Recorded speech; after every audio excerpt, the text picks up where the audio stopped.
Labdien, cienījamie kolēģi! Šodien mēs sākam jaunu raidījumu ciklu T&D centrā, lai izzinātu paši sevi. Kas mēs esam, uz kurieni mēs ejam un ko mēs dzīvē vēlamies sasniegt. Un pirmā tēma, par ko mēs runāsim, būs tēma efektīva risinājuma un komforta zona. Un šo tēmu mums pasniegs T&D konsultante Baiva Tultāne. Esmu Baiva Tultāne, esmu T&D konsultante ļoti neilgu brīdi, bet tā kā es esmu pieņēmusi stingru lēmumu mainīt savu dzīvi un darīt lietas, lai tiešām man dzīve kļūtu efektīva un veiksmīga, tāpēc es daru to, ko es pašlaik daru, un tāpēc arī es gribu ar jums padalīties par tām idejām un domām, kā mēs varam būt veiksmīgi, kāpēc mēs esam veiksmīgi vai neesam veiksmīgi, un kā kļūt veiksmīgākiem. Visi mēs kādreiz esam bijuši mazi bērni, piedzimstam, un visiem ir bijuši kaut kādi sapņi, mērķi, redzējumi. Ļoti vienmēr liekas, ka mēs būsim lieli, spēcīgi, iesim tālāk nekā mūsu vecāki, būsim veiksmīgāki nekā mūsu vecāki, nekad neatkārtosim viņu kļūdas. Bet gala beigās iznāk reizēm gluži otrādi. Un tad ir jautājums, kāpēc ir tā, kā ir, kāpēc mēs skatāmies uz pasauli tā, kā mēs skatāmies. Un izrādās, ka mums ir jau kā mazu bērnu, mums ieliek, mums māca, mēs drīkstam to darīt vai nedarīt. Un, piemēram, saka, tu vari iet, tev bērnu dārzā māca vienas lietas, pēc tam tu esi skolā, tev māca nākamās, un tev stāst, ka tev ir jābūt tādam, tev mācies, un tad ies, un tad redzēs, un tev iemāca faktiski skatīties uz pasaules un veidoties tā, kā citi grib, lai tu būtu. Un tad ir jautājums, kāds tad tu pats patiesībā esi. Jo ļoti bieži mēs arī darām dažādas lietas ar to rēķinoties vairāk, ko citi par mums domās, kā tas izskatīsies. Tā ir labi vai ir slikti. Vai es šitā drīkstu darīt, vai es nedrīkstu darīt. Tas ir ļoti tāds, būtiski. Un tad mēs mēģinām satiekam kaut kādus cilvēkus, ir sevišķi ievērojamāks, tad mēs mēģinām tādi izlikties, ka mēs esam tādi, arī tādi svarīgi, tādi pamatīgi. Un tad ir jautājums, vai tu tanī labi jūties, vai reizēm nekļūst ārkārtīgi grūti spēlēt šito teātri. Man ir jāizskatās noteikti tā un tikai tā, un jāuzvedās tā un tikai tā, un jādara tādas, tās lietas, ko no manas patiesībā it kā tie apkārtējie gaida. Un tad mēs, izejot no tā, kas mums ir mācīts, mēs pieņemam savus lēmumus. Un tad ir jautājums, kādus lēmumus mēs gribam pieņemt pēc būtības. Aigar, kādus mēs gribam pieņemt lēmumus? Pareizus. Pareizus, jā. Kādus vēl? Lai tie man dotu kādu labumu. Jā. Un izrādās, ka patiesībā neeksistē ne pareizi, ne nepareizi lēmumi. Ir vienkārši lēmumi. Un lēmumi, kas mums atnes kaut kādas sekas. Un tās sekas, un tad ir tas būtiskākais atrast to, lai šis lēmums, ko mēs pieņemam, atnes tās sekas, ko mēs gribam. Un faktiski tas ir daudz būtiskāk, jo nav tāda jēdziena pareizs, nepareizs. Es pieņem galīgi nepareizi lēmumu, un beigās viņš atnes ārkārtīgi veiksmīgas, tev vērtīgas, vajadzīgas sekas. Un tad faktiski būtiskākais ir atrast to, pieņemt to efektīvo lēmumu. Nedalot pareizi, nepareizi, slikts, labs, jo tāda jēdziena nav. Un tad ir vēl jautājums, kāpēc mēs vispār pieņemam lēmumus?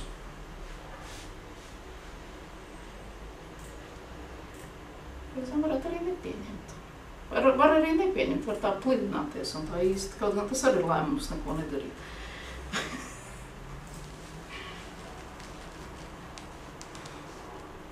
Bet vēl viens jau pieņemsim, kāda ir jūsu attieksme pret problēmām? Vienkārši šeit cauri viņam. Attieksme no problēmām dzīves sastāv. Jā. Patīk. Nu, ja viņas ir kaut kādas problēmas, kas netiek galā, tūlītenī brīdī man nav atrisinājumi, tad man drusciņ tomēr, tā kā es jūtos izsist no sliedēm. Bet tad vajag kāds laiks un sāk domāt, un dzīve ir bijusi tiešām, es neesmu vairs tik jauna, kad sāk domāt, kā tad es citreiz ko darīju, vai kādam pazvanu, paprasu padomu, vai sāk kaut ko risināt. Bet, pirmajā brīdī, ja tā problēma ir tāda, grūta priekš manis, tad tas man izsit no sliedēm. Jā, un kā jūs skatāties uz tādu jautājumu, kas ir ārkārtīgi populārs, kā vizualizācija, tādu uzstāda savus aplīmē visas malas ar kaut kādiem tur bildītēm, kolāžas, jā.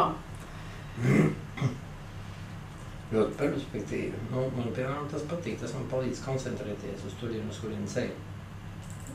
Ja tu ej, tad jā, ļoti, ļoti liels āķis un kļūda mūsu tajā pasaulē ir tas, ka daudz uztaisa šīs vizualizācijas un domā, ka to viss būs atrisināts. Iedomājies, ja es pasludināšu, ka tā būs, un pasludināšu, ka tā būs, un pasludināšu, un beigās nekas nenotiek. Un piedāvām reizēm ir, kad vizualizē cilvēki un reāli praktiski neko nedara. Un tad tās problēmas, varētu teikt, viņi tā uztais bildīt būs šitā, un problēmas, neskatās viņām un noliek viņas maliņā. Un tad tās viņas tā lēnām apaug, un tad viņas ir vairāk, un tad beigās nevar saprast, ko lai dara. Un tas, kā parasti cilvēki to visu dara, tas viņi sēž, ja tā varētu teikt, savā komforta zonā, to mēs arī visi esam dzirdējuši, un tad es patiesībā par to biju daudz dzirdējis, par to komforta zonu, un tāds bildīts, kur bija zīmēts, ir punkts, ir viens punkts, tā ir to komforta zona, un risinājumi ir kaut kur apkārt visur. Un tad bija jautājums, kas tad tā komforta zona īsti ir? Un kā ar viņu tikt galā? Jo tā ir tā zona, viņa nav reizēm tik komfortabla, reizēm viņa gauži nekomfortabla, tā komforta zona. Vienkārši tu nevar uzņemties kaut kā to atbildību, nesaprotot, kas tas ir. Kāds tavs, Aigar, piemēram, viedoklis ir par komforta zonu? Es, godīgi sakot, nevarētu pateikt, ka es tagad uz doto momentu atrodos komforta zonā. Bet mans viedoklis par komforta zonu ir tas, ka cilvēks ir uzzīmējis sev kaut kādu zināmu redzējumu, viņš neko lietas labā nedara, viņš vienkārši sēž, ja tā drīkst izteikties ar pultu rokā pie televizoru un gaida labākus laikus. Es domāju, ka tā varētu būt komforta zona. Jā. Labi. Es teikšu tā, ka tā komforta zona sastāv no vairākiem faktoriem. Es uzzīmēšu. Tā nepārāk liela, bet pirmkārt, kas tur ietilpst? Tur ietilpst cilvēki. Cilvēki, kuri ir tev apkārt. Un es par sevi varu pateikt, es to esmu ļoti izteikti izvēlējusies, neapzinoties, atbrīvoties pilnīgi no visiem cilvēkiem, kas man nepatīk. Man ar viņu nav labi, es viņu tā. Un pat nemēģinu saprast, kāpēc. Tā ir, piemēram, tava ģimene un tavi, tu ap sevi veido to cilvēku loku, ar kuriem tev ir ļoti jauki, patīkami, tev ir viegli, līdzīgi domā, skaties uz lietām, patiesībā arī līdzīgi ienākumi. Un izrādās to esot apmēram vidējais statistiskais no 5 tuvākajiem cilvēkiem, to izrēķina apmēram, tur arī esi, jā. Ienākuma ziņā un visās citās ziņās. Tas tāds, tad nākamais, kas ir komforta zonā, kas veido mūsu komforta zonas, ir vietas, kuras mēs apmeklējam. kur mēs dzīvojam, ko mēs darām, kur mēs ejam. Tas ir vidu. Šeit cilvēki.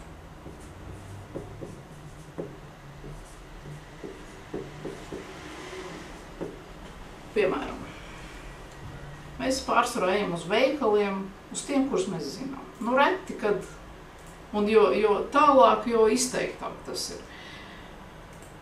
Reti, kad mēs ejam, meklējam kaut kur ļoti daudz, kur citur lielveikals. Nu, kuram tuvākais ir pie mājas, viņš zina, kurā plauktiņā kas stāv, un ja viņš iet citā, viņš jūtās gan nekomfortabli.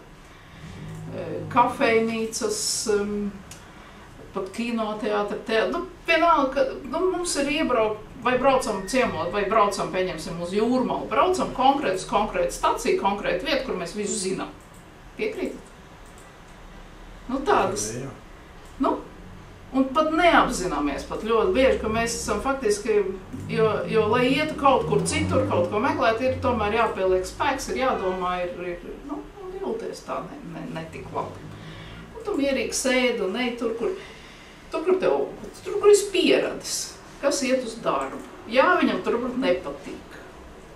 Bet viņš ir pieradis, nu, lai nomainītu, nu, ir jāpieliek spēks. Nu, tāpēc tu ej uz to savu. Īsti labi nav, bet, nu, dari.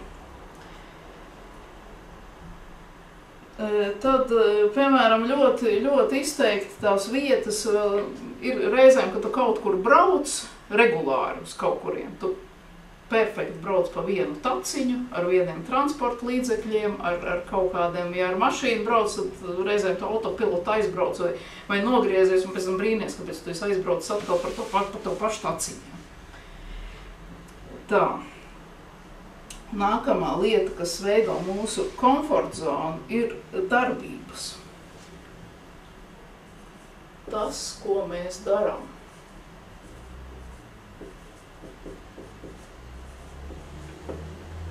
Tas, ko mēs esam iemācījušies labi. Un tas, kas it kā ir pats par sevi saprotams.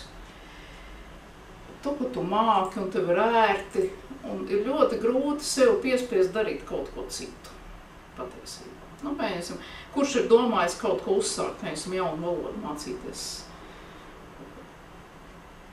ilgu gadu garumā. Un kaut kā nevar. Vai vēl ir visādas lietas, kas ir domāts, un tad domā, kad vajadzētu, un patiesībā tu arī faktiski neko nemaini savās darbībās, kurās tu dari. Tas ir tas, ka tu, kaut vai es tā kā mājās, sēdēju, šū, nepatīk, apnicis vienalga, sēžu, tāpēc, ka tā ir man komforta zona, tas sēžu tur, man nav jāiespringst, ja man nekas nav jādomā, man nekas nav nekur jāiet. Un tad ir ļoti bieži, kad, pieņemsim, ir dzīvē sapņi, kurus mums liekas, kad ir ārkārtīgi grūti realizēt, tad patiesībā tur ir diezgan maz tā piespiešanās būtu vajadzīga, lai mēs viņus realizētu. Mums kā piemērs stāstīja, kad viens vīrs, kur 45 gadiem visu mūžu gribējis iemācīties ģitāru spēlēt. Un tad beigās, ka viņi piežmēdz, viņš 5 dienu laikā viņam iemācīja akordus, viņam iemācīja to, un viņš pat varēja kaut ko nospēlēt. Un tas ir vispār neaptverami, ja, kad tu visu mūžu par kaut ko sapņo, patiesībā sēdi un neko nedara. Tāds. Un tad 4. kas veido mūsu komforta zonu, ir domas. Ko mēs domājam? Un ja tā paanalizē, tad ir ļoti interesanti, ka ārkārtīgi daudziem cilvēkiem ir tās pašas domas pārsvarā, kas bija pirms gada, pirms 2 gadiem, pirms 5 gadiem. Nu, viņas maļās, un tu kaut kā netiec no tā ārā. Un tad ir jautājums, cik tas ir aktuāli, pieņemsim, šajā brīdī, tas, ko tu domāji pirms 5 gadiem.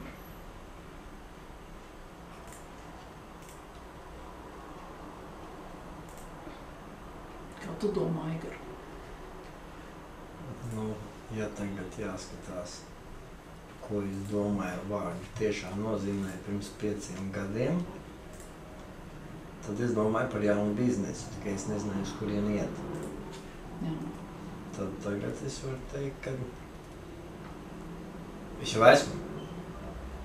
Paldies Dievam. Un tad ir jautājums pēc visu tā, kā jūs domājat, vai komforta zonā dzīvojot ir rezultāts?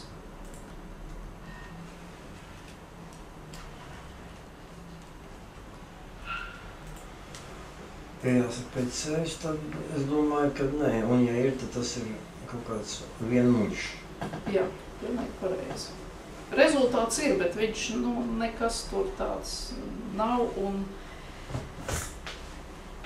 patiesībā ir ārkārtīgi grūti no tās komforta zonas kaut kādā veidā dabūt tādu skaistu, lielu rezultātu. Un kas notiek, ka mēs sēžam tajā komforta zonā un mēs par kaut ko sapņojam visi. Pārsvarā pie mums par ko sapņo? Nauda. Par lielu naudu. Taisni tā. Tas ir pirmais, par ko mēs sapņojam, par lielu naudu.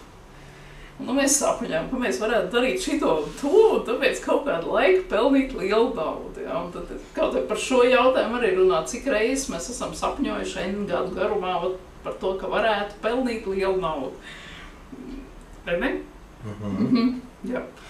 Tālāk, Aigar, tagad jautājums nākamais tev. Kad tu domā, nākamais, tagad tev ir liela nauda, tu esi sapelnījis regulāri jau kaut kādu. Kas tev nākamais būs svarīgs? Es domāšu, kur viņi ieguldīt. Vai vēl kaut ko attīstīt. Jā. Tev tādas bezģeluškas nevajag. Kādas? Mantiņas, spēļmantiņas. Piemēram, parasti, kā saka, vīrieši parasti domājot uz nākamais, kad viņam kaut kāda nauda, parasti viņam uzreiz vajag auto normāli tādu. Viņš tāpat būs.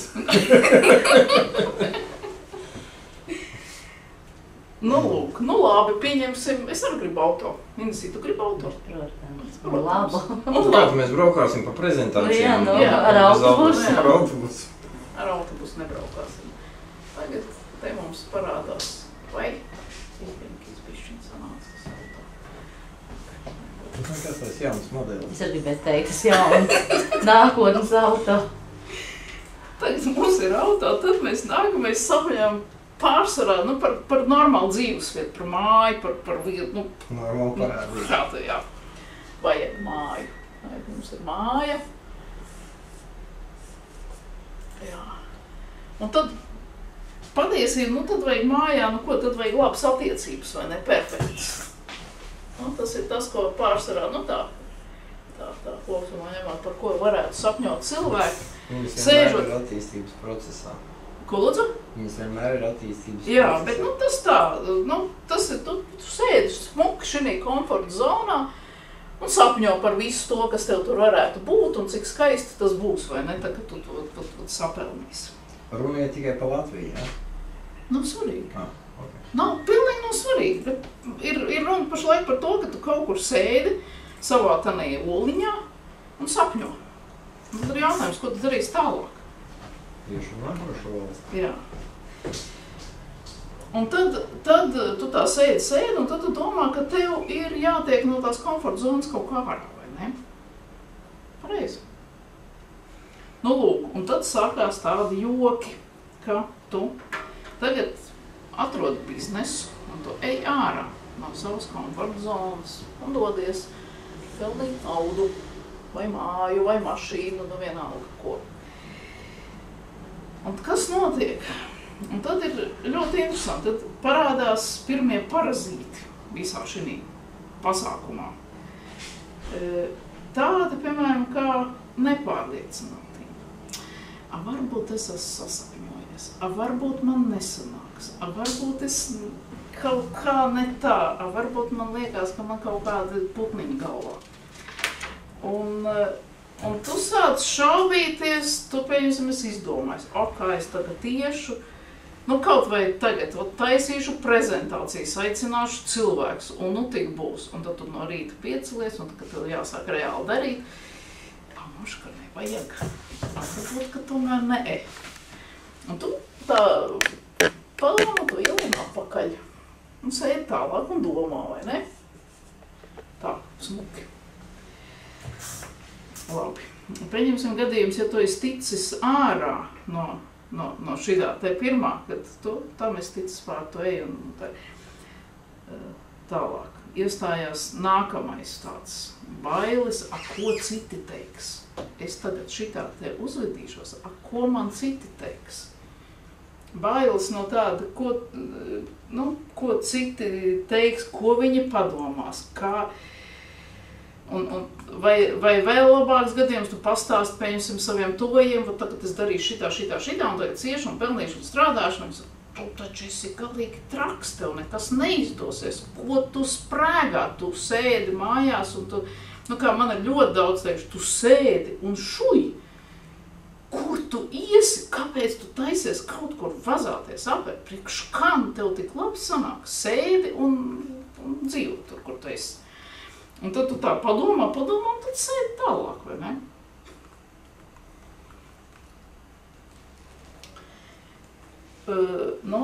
Gadās, kad tiek arī šitam pāri, vai tu esi tik tālu, ka tu vienkārši neņem galvā to, ko tev stāst, un tu ej un dari.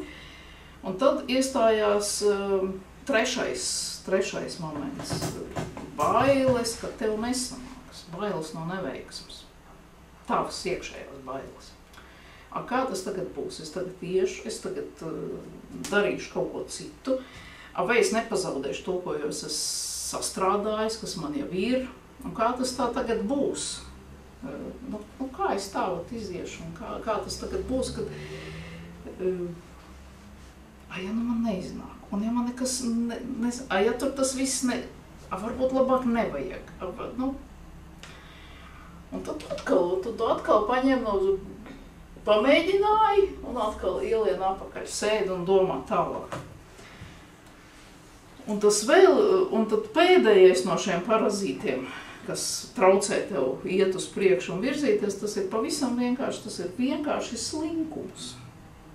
Tev, un kā slinkuma formulējums šajā gadījumā bija tāds, ka slinkums tas ir tad, ka tu vēl neesi piekusis, bet tu izdomā, tā kā vajadzētu aiziet pagulēt.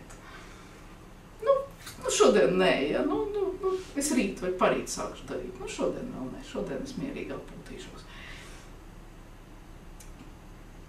Un tad tu esi izgājis šim procesam cauri un atkal esi smuki, sēdi savā komforta zonā un tad tu domā.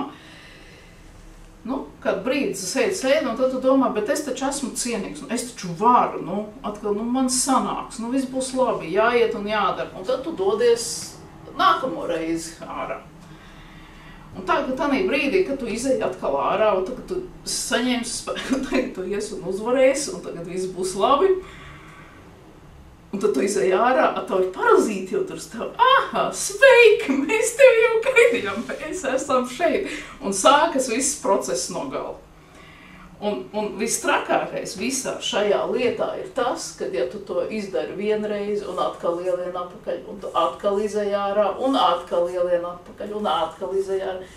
Un tad veidojas tāds baigi pamatīgs pieredums.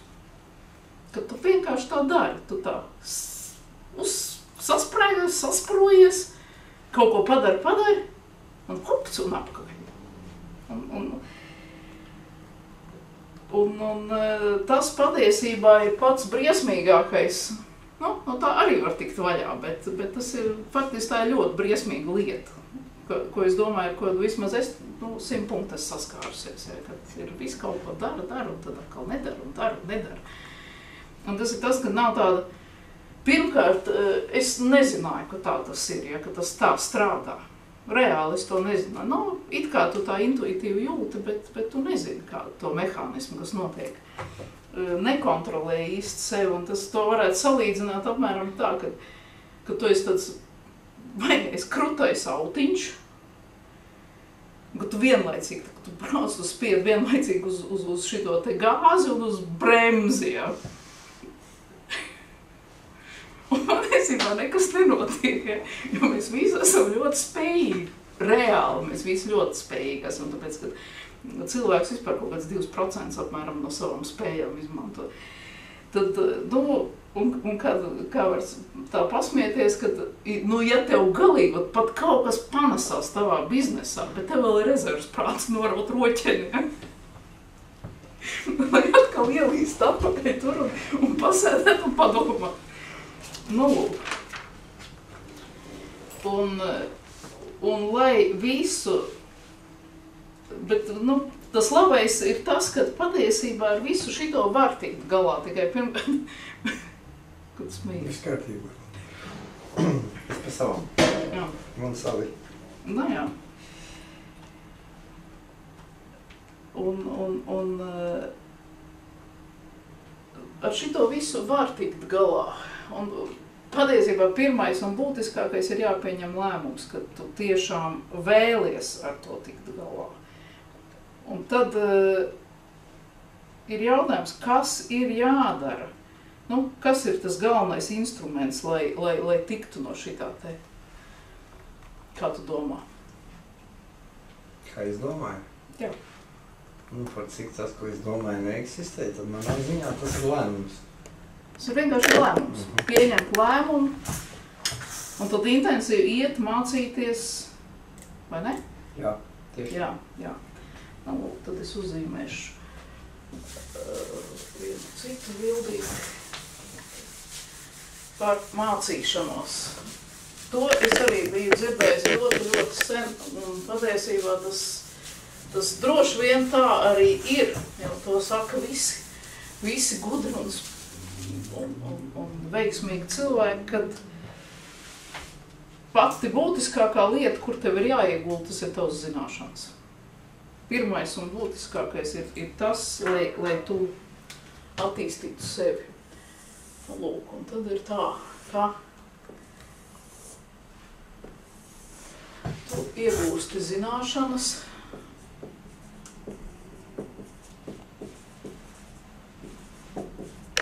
kuras, protams, ir, lai no zināšanām vispār būtu kaut kāda jēga, viņas ir jāpārvērš darbībā, vai ne? Piekrīt. Oi. Tagad mēs zināšanas pārvēršam darbībā.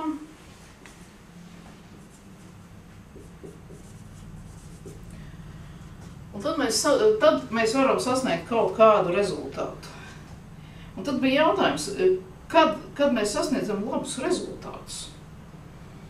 Kādā momentā, kad ir tas, kad tiešām ir rezultāti? Tas viss izrādās ir noformulējums pavisam vienkārši, tas ir attieksme.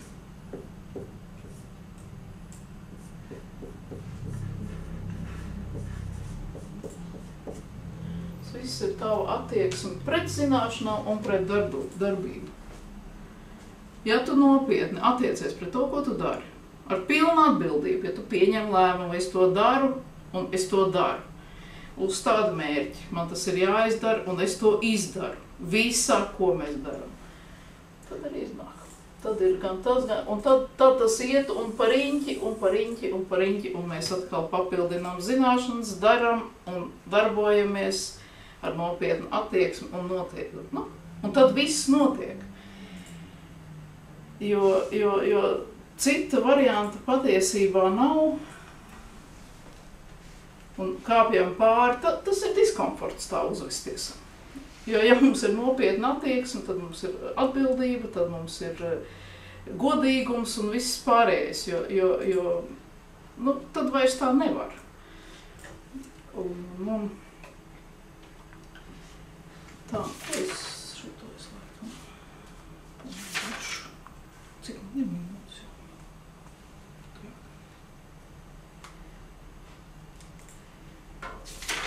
Tā, un kas... Un tad bija tāds ļoti interesants moments vēl, ka, lai tava problēma, ko mēs runājam, kad patiesībā mums nevienam īpaši problēmas nepatīk, vai ne? Nu, patīk problēmas. Es jau esmu aprunāts ar viņiem. Viņš vienkārši ir. Inta patīk problēmas. Un es neuztaisītu nenozīmīgas lietas par problēmām. Jā. Un tad ir tāda interesanta, es tā ļoti īsi pateikšu, kas man šeit ir tāda atslēga problēmu risināšanai. Ir tāda, ka, piemēram, mums ir problēma, piemēram, slimu vecāku vai slimu mammu. Ir problēma, ja, reāli.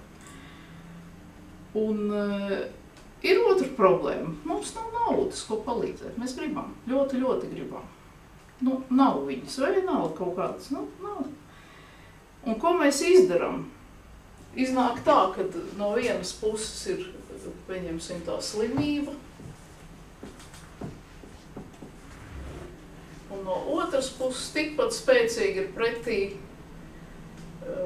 naudas, ja, trūkums šajā gadījumā. Un tad mēs šādu problēmu mēs sakam, es ļoti gribu, bet es neko nevaru izdarīt. Vai ne? Ir tā. Ir tā? Vai nav tā? Man ir tā. Tev ir tā, jā. Un šeit mēs ierakstām vienu smuku betu. Patiesībā, kur ir problēma šeit? Bet. Jā. Jā. Tas ir laika jautājums. Nē. Problēma nav ne slimībā, ne naudā. Ir problēma ir iekš betu. Un tas tā savā, jebkurā problēmā, tas ir tas, ko vajag pirmkārt viņu apzināt, lai ar viņu varētu cīnīties. Un šādā gadījumā ir jānoliek šo bet, ir vienkārši jāpārtais par un problēmas vairs nav. Ir slimība, un man nav naudas. Tātad, kas man ir jāatrisina? Man ir jāatrisina naudas jautājums. Viss. Nav problēma. Tas tāds it kā sīks tāda, jo kamēr, jā, bet es ne, bet, un tas tev atļauj neko nedarīt. Tas jau nevar. Un tas ir tas, ko faktiski es arī nezināju šo schēmu. Un šādā veidā var apskatīties pilnīgi visu to, kas mums neiet. Jā, noliec godīgi, kas tev ir un kas tev ir jāsasniedz, un aizvāc šito betu projām. Principā. Un tādā brīdī, tad, kad to izdara, tad cilvēku prāts ir pietiekami spējīgs, lai tu izdomātu, kā to dabūt. Jo kamēr sēž uz to, jā, bet es nevaru, es esmu viens pats, es esmu tāds un es esmu šitāds un man tur viss. Un tādā pat brīdī arī ārkārtīgi liels ir ieteikums atteikties no tās, nevis mantu, no cilvēku tās pirkšanas kāres, no tās mantu atkarības. Jo cilvēks pēc būtības ir tas, kas viņš ir. Iemācīties nolikt to, ka nav svarīgi, vai tev ir, vai tev nav, vai nesaistīt sevi ar savu biznesu, ar savu ģimeni, ar savu, jo cilvēks pats par sevi ir viens pats. Un to visu pārējo var dabūt klāt. Bet, neskriet pakaļ visādām, tāpēc, ka citiem vajag, pieņemsim tos pašus skārienjūtīgos telefonus mūsu bērniem, tas bija ļoti raksturīgi. Viņiem noteikti vajag tādu, patiesībā viņam tādu nevajag. Izvērtēt, ko tev vajag, ko nevajag. Tālūk. Un es tik gudrs, kā saka, pateikt, ka tev nav izdevīga šī problēma, jo kamēr tu sēdi uz tā, ka tu nevari, tikmēr tu arī nevari.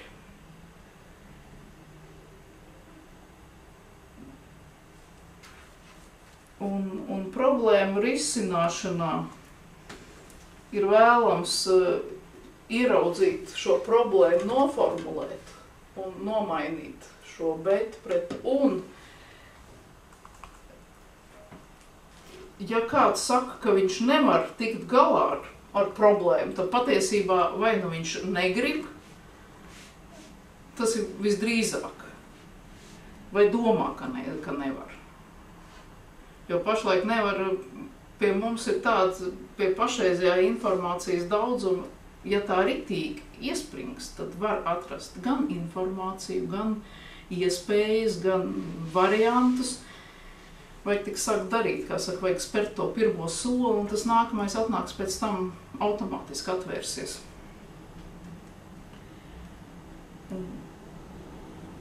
Un tad, kad ir nomainīts tas bet, nu tad darboties, kamēr tu dabū vēlamo rezultātu.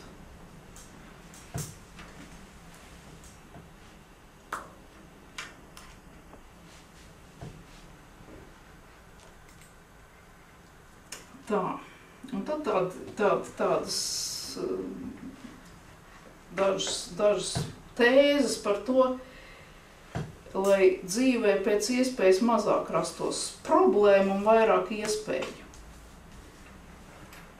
Pirmais ir tas, kad pirmais ir es risini jautājums pats, viens pats, nepaļaujies uz citu cilvēku viedokļiem, neprasi citu ieteikums man darīt tā vai šī. Nē, prasīt tu vari, bet lēmums pieņem pats, un es 100% atbildīgs par to, ko tu pats esi pieņēmis kādu lēmumu. Nevis, jā, viņš man tur ieteica kaut ko izdarīt, un redz, man nesanāca. Tas tāds. Un tad, kā jūs teicu, pasaka, nē, tai lietotājs sabiedrībai. Jo, piemēram, ja tev atņemtu 90% no viss tā, kas tev ir, kā tu justos?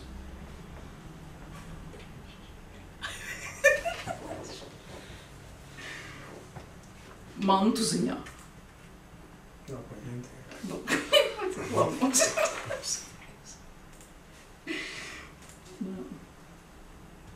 Patiesībā ir viena vienkārša lieta, pieņem atbildību par sevi, par savu dzīvi, par to, ko tu dari vai nedari. Un vispār jau dzīvē kaut ko var mainīt tikai divos veidos, vai tu kaut ko maini un dari kaut ko citu, vai kaut ko nedari. Jo, tāds, tad, tā ir lieta, kas, es domāju, vismaz man noteikti ļoti jāmācās, tā ir finanšu izglītība, kā valdīt pār savām finansēm, lai viņas pakļautos man. Jo kā mēs zinām, ja mēs nepakļaujam finanses sev, tad viņas tad finanšu trūkums ātri mūs pakļauj. Un tas ir tāda likumsakarība. Un mācīties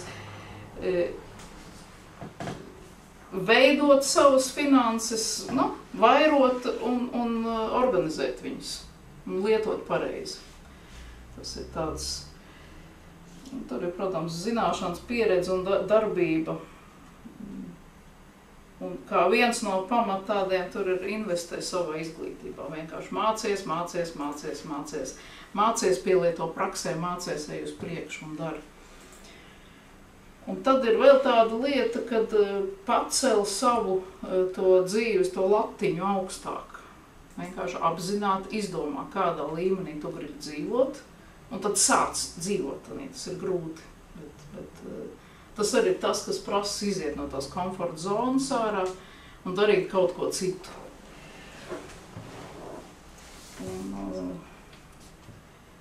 Jā, pirmkārt uzliec to latiņu, un pēc tam sāc reāli dzīvot pēc šiem principiem un neļaujies nokāpt zemāk nekādiem apstākļiem. Domā, lai tu paliec tādā līmenī. Pietiks. Pirmais kurtājums nozīmē. Es tā ceru, piedodiet. Tas viss kārtībā. Kā tu taču mācījies? Mācos, neviens bērni ar iet skolā?